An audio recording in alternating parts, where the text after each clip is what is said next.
Hi everyone, इस video में हम देखेंगे टोटल पाथ लेंथ और डिस्प्लेसमेंट। तो टोटल पाथ लेंथ क्या होती है? Length of actual path covered by an object in given interval of time. जब कोई ऑब्जेक्ट टाइम के साथ में अपनी पोजीशन चेंज करता है या मूव करता है तो वो जिस पाथ को फॉलो करता है उस पाथ को अगर हम थ्रेडिंग करके उसकी डिस्टेंस लें तो वो उसकी एक्चुअल टोटल पाथ लेंथ को देता है किसी गिवन इंटरवल ऑफ टाइम में। और डिस्प्लेसमेंट जो होता है वो किसी ऑब्जेक्ट की दो पॉइंट के बीच में शॉर्टेस्ट डिस्टेंस को देता है। यहाँ डिफरेंस इन दोनों का समझ लेना बहुत ज़रूरी है कि distance is total path length but displacement is shortest distance between two points. या हम ये कह सकते हैं कि displacement is the difference of final position and initial position. Final position और इनिशियल पोजीशन के बीच में जो डिस्टेंस है वो क्या कहलाएगा? डिस्प्लेसमेंट कहलाएगा। इसको समझने के लिए हम यहाँ पर ये दो डायग्राम लेते हैं। यहाँ सपोज कीजिए एक ऑब्जेक्ट पॉइंट ए से चल करके इस पाथ को फॉलो करते हुए बी पर पहुँच रहा है। तो जब ऑब्जेक्ट ए से बी पर पहुँचेगा तो अगर इसके इस पाथ का हम लेंथ लेते हैं थ्रेडिंग करके तो वो क्या आता है? डिस्टेंस कवर्ड आता है। और डिस्प्लेसमेंट क्या होगा? ये पोजीशन ए और ये पोजीशन बी, इन दोनों को हम एक स्ट्रेट लाइन से ज्वाइन कर दें तो ए बी के बीच की जो डिस्टेंस होगी वो डिस्प्लेसमेंट होगी।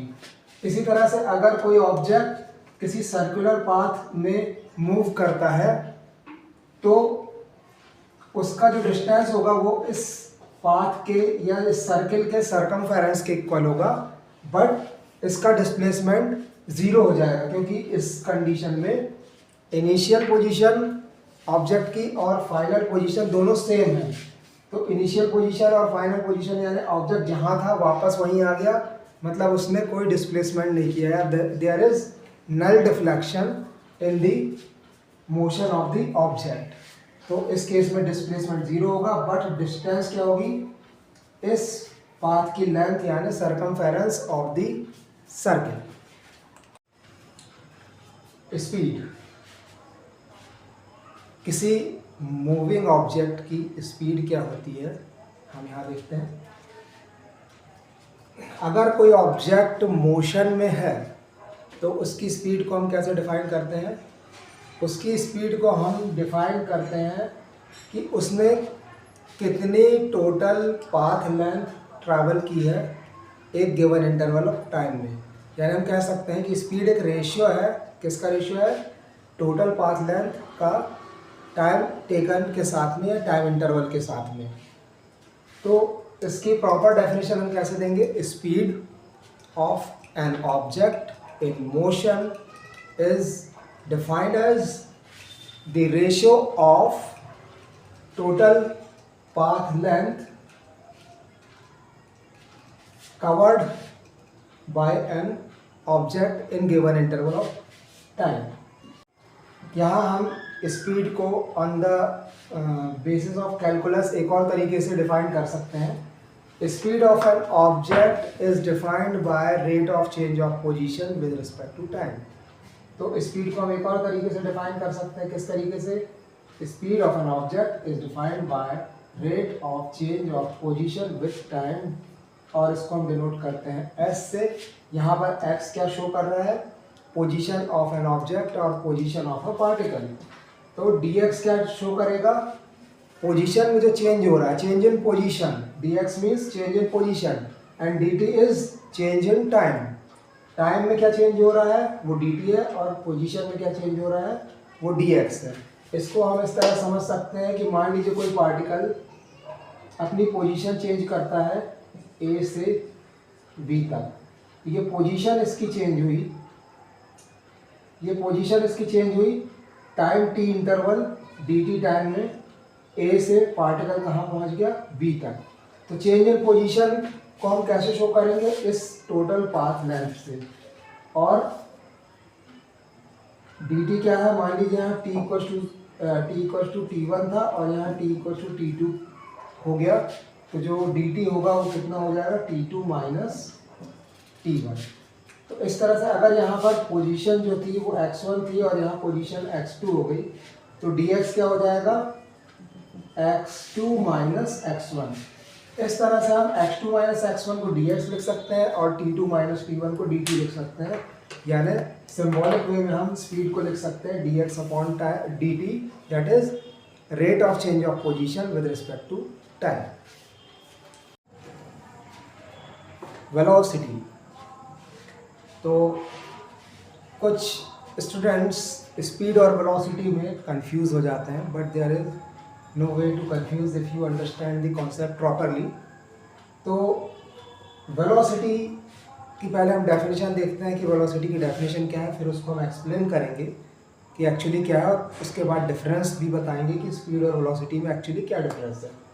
Velocity of an object in motion is defined as the ratio of displacement and the corresponding time taken by the object।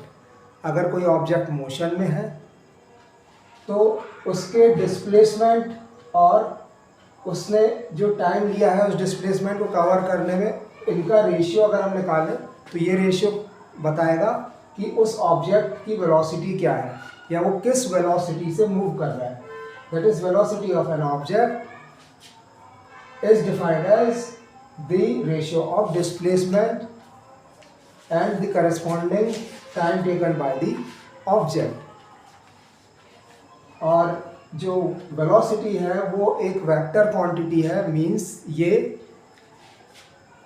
किसी ऑब्जेक्ट की डायरेक्शन के बारे में भी इंफॉर्मेशन देती है और ये बताती है कि जो ऑब्जेक्ट है वो किस डायरेक्शन में मूव कर रहा है या किस डायरेक्शन में आगे बढ़ रहा है। अब स्पीड हमेशा पॉजिटिव होती है क्योंकि ये डायरेक्शन लेस क्वांटिटी होती है या स्केलर क्वांटिटी होती है, लेकिन इसके अपोजिट वेलोसिटी जो होती है वो हमेशा वेक्टर क्वांटिटी होती है, इसलिए ये नेगेटिव भी हो सकती है, पॉजिटिव भी हो सकती है और ज़ीरो भी हो सकती है। और ऐसा यूनिट इसकी वही होगी जो स्पीड की होगी, क्योंकि डिस्प्लेसमेंट को भी हम डायमेंशन में डिस्टेंस ही कंसीडर करते हैं, ये भी एक तरह की डिस्टेंस है। और टाइम की यूनिट सेकंड होती है, डिस्प्लेसमेंट या डिस्टेंस की मीटर होती है, इसलिए ऐसा यूनिट मीटर पर सेकंड होगी।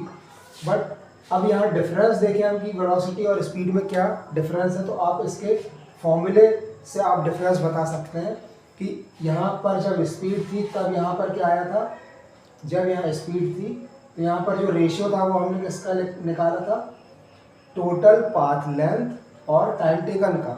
लेकिन जब हम यहाँ वेलोसिटी को रख रहे हैं तो यहाँ पर हम किसका रेशियो निकाल रहे हैं, डिस्प्लेसमेंट और टाइम टेकन का।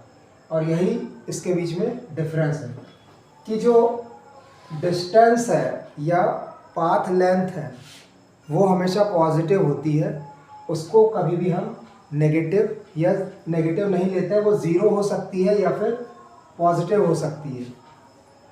बट जो डिस्प्लेसमेंट है वो नेगेटिव भी हो सकती है। अगर हम अपोजिट साइड में मेजर करें या अगर हम अपोजिट साइड में कंसीडर करें तो वो नेगेटिव हो जाएगी, यानी वेलोसिटी अगर डिक्रीज़ हो रही है, अगर पोजीशन जो है वो हायर से लोअर पे जा रही है तो आपकी जो डिस्प्लेसमेंट है वो नेगेटिव हो सकती है, क्योंकि डिस्प्लेसमेंट का पॉजिटिव होना या नेगेटिव होना ऑब्जेक्ट के डायरेक्शन पर डिपेंड करता है कि ऑब्जेक्ट किस डायरेक्शन में मूव कर रहा है। अगर पॉजिटिव एक्स डायरेक्शन में मूव कर रहा है तो पॉजिटिव होगी और अगर नेगेटिव डायरेक्शन में मूव कर रहा है तो नेगेटिव होगी। या फिर हम कह सकते हैं कि अगर हमारी जो पोजीशन है, पोजीशन अगर मान लीजिए 2 to 5 हो रही है तो फाइनल पोजीशन 5 हो गई, इनिशियल पोजीशन 2 हो गई और 5 - 2 3 होगा जो कि पॉजिटिव होगा। बट अगर हम कहें कि हमारी जो पोजीशन है ऑब्जेक्ट की वो 5 से 2 हो रही है तो 2 - 5 होगा, क्योंकि पहले हम फाइनल पोजीशन को लेते हैं, यानी फाइनल पोजीशन क्या हो गई 2 और इनिशियल पोजीशन क्या हो गई 5। तो इस तरह से 2 - 5 -3 होगा और वेलोसिटी की जो डायरेक्शन है वो जस्ट अपोजिट हो जाएगी। तो इस तरह से वेलोसिटी नेगेटिव भी हो सकती है बट स्पीड नेगेटिव नहीं होती। तो यूनिफॉर्म स्पीड का कॉन्सेप्ट है। पहले हमें यूनिफॉर्म का कॉन्सेप्ट समझना होगा, तभी हम यूनिफॉर्म स्पीड या यूनिफॉर्म वेलोसिटी को समझ सकेंगे। तो यहाँ यूनिफॉर्म का मतलब क्या होता है? Uniform means in a similar manner. जैसे कि आप यूनिफॉर्म देखते हैं स्कूल में, बच्चों की ड्रेस एक जैसी होती है तो आप कहते हैं uniform. Uniform means same dress code. उसी तरह से यहाँ पर हम यूनिफॉर्म का मीनिंग ले सकते हैं या यूनिफॉर्म का सेंस ले सकते हैं कि कुछ चीज़ सेम या सिमिलर मैनर में है तो वो यूनिफॉर्म है। इसको अगर हम और अच्छे से डिस्क्राइब करना चाहें तो हम ऐसे डिस्क्राइब कर सकते हैं कि अगर हम टोटल जर्नी को छोटे छोटे इक्वल इंटरवल्स में डिवाइड कर लें, तो अगर इक्वल इंटरवल्स हैं और उन इक्वल इंटरवल्स में कोई ऑब्जेक्ट इक्वल डिस्टेंसेस ट्रैवल करता है तो हम कहते हैं कि उसकी स्पीड कैसी है? यूनिफॉर्म स्पीड है। अब हम डेफिनेशन पर आते हैं, जो फॉर्मल डेफिनेशन है। An object is said to be moving in uniform motion if it covers equal distances in equal interval of time howsoever small these intervals में बी। तो जो इंटरवल्स हैं हम उसको कितना भी छोटा क्यों ना हो हम ले सकते हैं, उस इंटरवल को हम बहुत छोटा भी कर सकते हैं, बट जो हमारी डिस्टेंस होगी वो हर इंटरवल में इक्वल होगी। जैसे सपोज करिए कि कोई कार यहाँ से मूव कर रही है और एक कुछ डिस्टेंस तक कांस्टेंट स्पीड से चल रही है, तो कांस्टेंट स्पीड में क्या होगा कि अगर हम फर्स्ट 5 मिनट में देखते हैं, मान लीजिए फर्स्ट 5 मिनट में उसने 2 किलोमीटर ट्रैवल किया है और नेक्स्ट 5 मिनट में भी उसने 2 किलोमीटर ट्रैवल किया, उसके नेक्स्ट 5 मिनट में भी अगर वो 2 किलोमीटर ट्रैवल करती है, मीन्स उसकी स्पीड कांस्टेंट है, या फिर ये कह सकते हैं कि it is moving with uniform speed. अब हम आते हैं यूनिफॉर्म वेलोसिटी। तो जो डिफरेंस है हमारे पास स्पीड और वेलोसिटी में, वो हम पहले भी डिस्कस कर चुके हैं कि स्पीड का मतलब डिस्टेंस है और rate of change of position, और वेलोसिटी का मतलब है डिस्प्लेसमेंट से।